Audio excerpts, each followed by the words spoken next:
A woman shot and killed outside an apartment complex in Parkville. It happened around 3 this afternoon in the 8500 block of Walther Boulevard. When officers arrived on the scene, they found the victim in the parking lot. They rendered life-saving measures and requested an ambulance, but the victim was pronounced dead at the scene. A woman who's lived in the complex for several years described what she saw and heard. We're not showing her face or giving her name for safety reasons. What's up, y'all? What's up, y'all? King Jack for the King Jack Show. Now, the clip that you were just hearing is was a sad situation that happened to a woman in Baltimore, in my hometown. She was shot. She was chased down and shot by her ex-boyfriend in a parking lot. She had a restraining order against this guy, this young man, but he seemed as though he couldn't stay away from this young lady. So in the video that I'm not going to show, or I'm not going to play neither, I'll explain it to you guys. She's running from him in the parking lot. He chases her down, shoots her once, and then stands over top of her and shoots her again. I think a total of like 3 to 5 times. I'm not sure, so I don't want to quote it. Even though it was people who were shooting the video, telling him to stop, she yelling that she has a restraining order against him, he still decided to go that route. So I'm gonna finish playing the clip, and I'm gonna give y'all my take on it. And I heard like the pop, pop, pop, and I thought it was firecrackers. Clearly it was not. And so I went to the window to see where the fireworks were let off, and then I saw a guy walking very casually with a gun in his hand. So was this a random shooting or was it targeted? Here's what police are saying. Neighbors did say that they heard a commotion out in the parking lot, so we believe that it was targeted, but more information will be learned throughout the investigation. Wow. This is a tragic situation.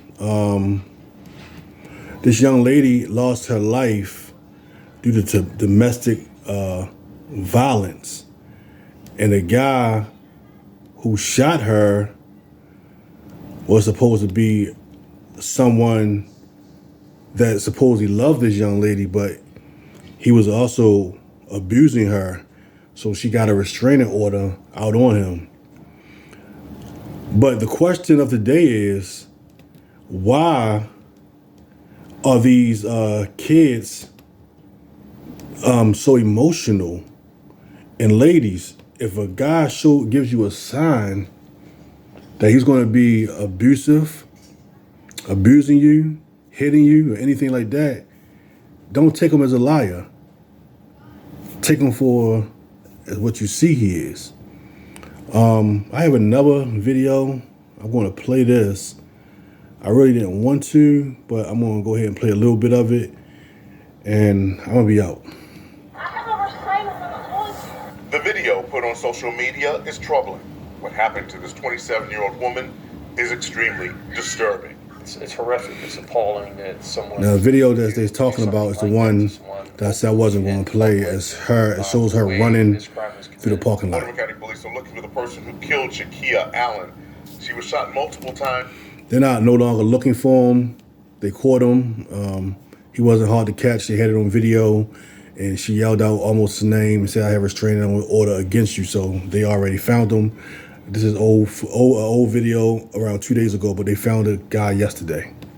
Sunday around 3 in the afternoon. It happened on Whitelaw Place in Parkville. Allen died at the scene. In the video, you can hear neighbors yelling at the suspect, trying to prevent the tragedy, and the victim yelling she has a restraining order. Police say they do have a person of interest. Right now, the investigation's ongoing. Of course, as you see, we have a suspect. It's pretty apparent who it is. Our detectives are doing everything they can to track down the suspect and to bring him in. 11 News did go to court and found the victim had filed for a protective order in August 2023. Those orders warn against going near or contacting or harming the person who filed the complaint. 11 News asked the House of Ruth about protective orders and got this response. We strongly advocate for the continued strengthening of systems that enable law enforcement and the courts to better protect victims of intimate partner violence. While protective orders are an important aspect of the safety net for victims, our community needs to turn its focus to holding accountable those responsible for the violence. And that's what I was saying. They need to be held more accountable, not just a protective order. They need to be sitting down for a little while. I know some women lie, but in this situation, it wasn't a lie. He was very abusive to this young lady, and he couldn't let her go. Well, that's all I have for today. I'd like to give a shout out to my sponsors, Heaven Sent Nursing Training Center, Drake's Home and Healthcare, Nails by Brooke, Michael Gerard Clothing Line, The Brand, California Catered Clothing Line, The Lifestyle, and my newest sponsor, the author, Jamaica. Before I go, I'd like to thank everyone who comes out and watches my podcast. I think my content is getting better and better. Remember, give me a thumbs up or a thumbs down. Just give me something so I can know that you came by. And as always, y'all, this is King Jack, and I'm out.